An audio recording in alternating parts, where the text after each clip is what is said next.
Hi, it's Wendy Jensen, your second life midwife, here to help you if you're moving through faith transition or religious transition, or you're leaving your high demand religion and you are looking to help navigate that strange terrain. I did a video called Parenting Without Religion Part 1, and this is Parenting Without Religion Part 2. Because a lot of questions that my clients have to do with how do I parent after I leave the religion. And after you've been gone so long, you realize that this is a silly question. But when you're right in the thick of it, it feels so real and so serious. And you're hearing it from your parents. What are you going to do with the kids? And maybe you're a lost cause, but maybe I can influence your kids somehow. And they keep sending them in friend subscriptions and trying to get them a Emblems of Belonging ring. Sorry, it used to be CTR ring, but now it's Emblems of Belonging ring with the temple insignia on it. And maybe they're constantly asking them questions, trying to influence them because they're afraid that if you raise your children without religion, how will they have any moral fortitude? How will they have any kind of structure and foundation in which to be live harmonically with the world?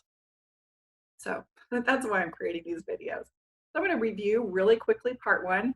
If you didn't catch that, look for part 1 in this series and you'll get part 1. So some of the things I touched in that video had to do with this fear tactic of high demand religions to teach us that without the church, our children are going to suffer.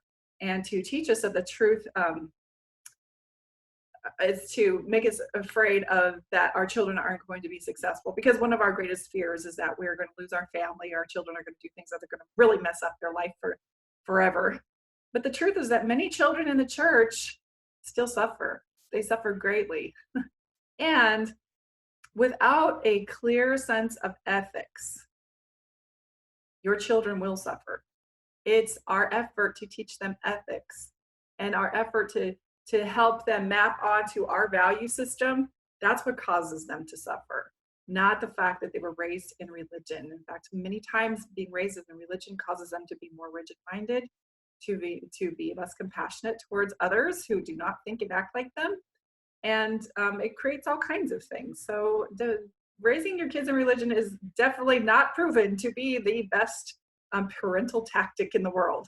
So number 2, we talked about getting people to behave out of the acronym GOF, guilt, obligation, and fear. This is an outdated model for raising healthy humans. We're now realizing that people who are raised under guilt, obligation, and fear have this undercurrent of shame going on all the time.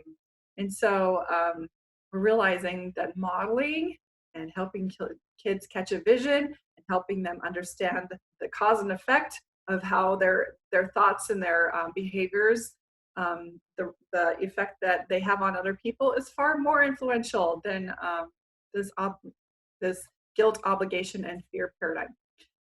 Number 3 is to not outsource your responsibility for who influences your children. Don't outsource that to anybody, the school system or to your religious system. And one of the things that many churches have out for the youth, because they realize that the youth are a very pliable age, their brain is still developing, and that they have the opportunity to get them to veer in a direction where they won't start asking questions later on in life. And so that's one of the propaganda pieces that the LDS church puts out, is called For the Strength of Youth. And if your child is in the church, you might want to go through the Strength of Youth and really see if that is something you want to be promoted to your child as your values, and that you see if your values align with that. Many times we never think of in the church, do my values align with what the church is teaching? We automatically assume that because the church speaks for God, we want ourselves to align with the church. And now when you kind of grow out of that and realize that the church is a man-made paradigm, you realize that we've probably evolved some and we know how to live in the world with higher order thinking. So don't outsource your responsibility for who's influencing your children. Debrief them often. So what did you learn in church today? What did you learn in school today? Are those sources positioning themselves as authority in your children's life and you don't even know what's being taught? So don't outsource that. And 4 is to be the main influence in your child's life. And you do that by being present and being involved with them and creating deep connection and letting them disagree with you. We talked about that earlier. I'll talk a little bit more about it right now. There are a couple things to know about children that are going to help you out in your journey in parenting them and staying the influence in their life.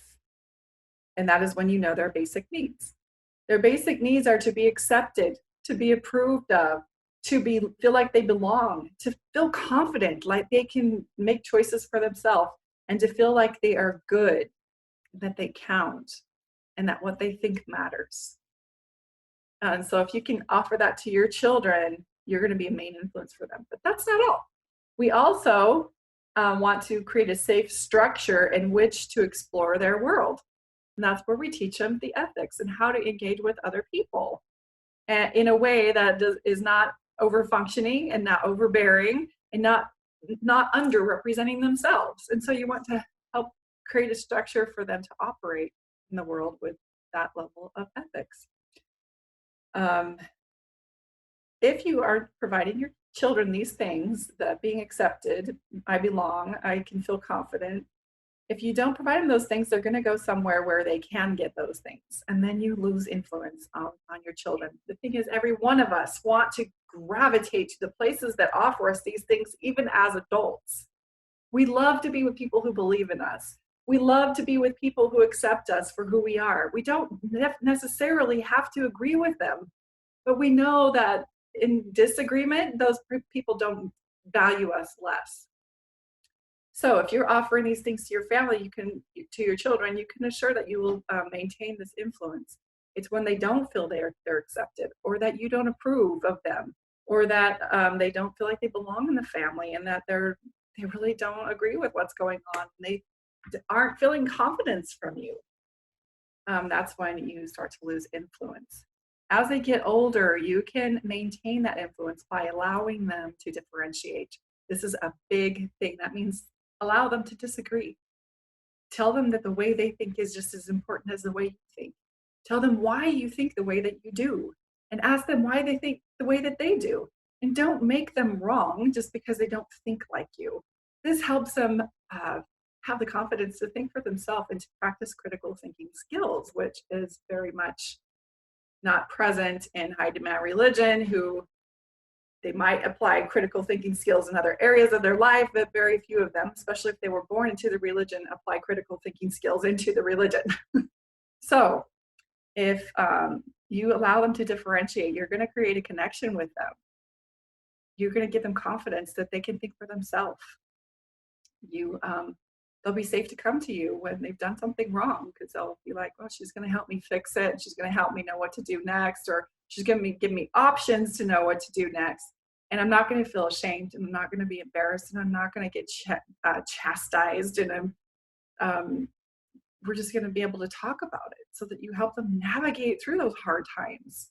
Help them understand the influence of alcohol. Help them understand their own sexuality. Don't just say no sex before marriage and act like that's any kind of education toward their own body and their own sexuality. This is something that's grossly in deficit in these purist, sexually purist societies. It's a mess right now for them to think that we just teach them no sex before marriage and that's going to solve all the problems in marriage and with a person's sexuality. So if you are afraid for your children and they feel that fear, and if they're constantly giving the message that you don't trust them, they will live in fear and they will not trust themselves. This is like a mirror being put onto you as a parent. If you want to raise children who can trust themselves to make good decisions and who are not afraid and they're confident, then you have to believe in them and you have to lean into them and say, I trust that you're going to find out the right answers for you. I trust that you know how to guide and lead your life, even though the past 3 decisions I'm a little weird on, and this is why you might have wanted to choose something different. I know you're learning and you're growing, and I trust that you're going to have a magnificent life. And really praise them when you see them do things that are worth praising. It's your job to help them be courageous, to be resilient, to be kind, to be confident, and to trust their inner compass. And we do that first by modeling, and then by praising them when they are acting in these ways, when they do something that reflects their courage, when they're doing something that, you know, shows their resilience. Praise them and say, I'm so proud of you. We as parents can really use that affirmation to our children to really help their confidence and just turn their world around, because they're constantly giving negative messages in a very competitive world.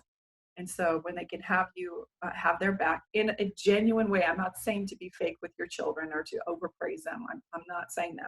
I'm talking about healthy praise. Praise them when they're kind. When they're doing things that you see are quality values in them, just say, I am so proud of you. That was amazing. You did this for that girl. It really just impressed me. You're such a good man. You're such a good young man. So that'll go a long way. Don't give them all the answers. Tell them that what you believe is just your opinions about things that you have studied, and allow them to accept that your beliefs are just your opinions. Without you having all the answers, it teaches them that they're probably not going to have all the answers ever. And it allows a child to live in the space of uncertainty. When we live in black and white thinking, and our religion has provided us all this magnificent, fantastical stories about the existential phenomenon we live in that really don't have any answers to, but it provides us such black and white certainty about these unknowable things. It teaches us that we need to become stable and dependent on those things. And when it all comes crumbling down and that backdrop collapses and that worldview doesn't feel stable anymore, like it maybe might have been living in a bubble, it's really going to help your children not to have such a huge crisis when they decide to differentiate from the traditions of their upbringing. So allow them to differentiate. Don't tell them you have all the answers. Help them get used to uncertainty. A family that raises their children in an environment where differentiating is celebrated rather than thought of as a threat, or they're afraid of the child differentiating, that family has fewer secrets, because the child feels safe to share when they mess up and don't meet the expectations of the parents. As I looked over this, I thought to myself, we should be more concerned about whether our child is kind than with what they're wearing. We should be more concerned about whether they're thriving than whether they are obeying. A lot of children through obedience do not thrive. They feel like they've shut themselves down and they're censored all the time, and they're not growing because they don't think the way that people around them think. We should be more concerned with whether our children feel loved or whether they are reading their scriptures. We should be more concerned about whether they are following their inner passions and their interests than whether they are meeting your expectations or the expectations of other people. We should be more concerned with whether they know who they are rather than who society expects them to be. And how do we do this? How do we teach these things to our kids? Again, we model it. We be the first one to model it. And many of us, especially after we leave high demand religion, we find ourselves a little undeveloped, or a little underdeveloped, I should say. And so we are learning these new skills. And as you learn these new skills and you naturally exemplify them in your family, you are upgrading your whole family. That's why this faith crisis is such an epic opportunity for you to redevelop those skills that are going to put you in the lead as far as leading your family and giving them a new way to see the world. And I kind of talked about that in the other video, that we teach them about boundaries and emotional fluency and their own identity, and learning how to say no, and learning how not to put other people in authority over them, and allowing them to think for themselves. These are things they're not going to learn in church. That needs to come from you as a parent and from wise mentors that you want to strategically plan in your children's life. So the question is, if we want to model this, are you more concerned about being kind than with what your appearance is, with about appearing kind. And it was a huge thing for me. I always want people to think I'm a good person. I'm a kind person. When I left the church and I knew the church was going to teach everybody that I was lost and deceived, I was afraid of people not thinking fondly of me. And now I'm more concerned that I am a kind person and I am a good person rather than what other people think I am. Are you more concerned about your growth than your obedience? Because sometimes growing up means to be an insurrectionist at some level. I know Jesus sure was. Are you more concerned about learning to love and accept yourself than you are about being accepted by others? You learning to do that is teaching your kids by that natural progress. They're observing and watching that, and you're teaching them almost by osmosis. Are you following your inner guidance rather than meeting everyone else's expectations? When you learn how to do this, you're teaching your kids how to do it naturally. The things that you model for your children unconsciously are by far deeper lessons than the things that you say to them. And it's what you do and how you act. But they pick up on these things and these simple cues. So your development is such a gift to your family because of the influence that you will have. Just a couple of quotes that I have here as I've been coaching people with families through the faith transition. Doctrines that teach that they have the only power, that the church has the only power to save families in the next life, are destroying families in this life. This is something that they sold you in order to get you in the door. And there is no proof or evidence that any of us are going to be separated in the next life, certainly not for our behavior in this life. And so it's destroying families in this life. And I see it daily. Another quote I have is, doctrines that teach you that you were born a sinner, they teach children to develop contempt against themselves and to also use self-deprecation as a form of false humility. But what it actually does is disconnects them from their higher self, from knowing themselves at a deep, deep level. And the last quote I have here is that parents who are afraid and suspicious raise children who lack confidence and can't be trusted, or at the most, they can't trust themselves. And so your goal as parents is to stop being afraid and stop being so worried and stop being so suspicious and constantly accusative of their behavior, or being so afraid. When you are able to talk about the things that happen in life, you're not going to be so afraid, but you have to create a container in which to have those conversations. And that means you have to, put your straight face on and say, whatever you're going to tell me right now, I'm here and I'm listening, and I'm just going to be in a space of non-judgment with you. And the more you can do that with your kids, the more you practice it, the more safe they're going to feel, the more they're going to come to you when they have things that they need resolved in their life.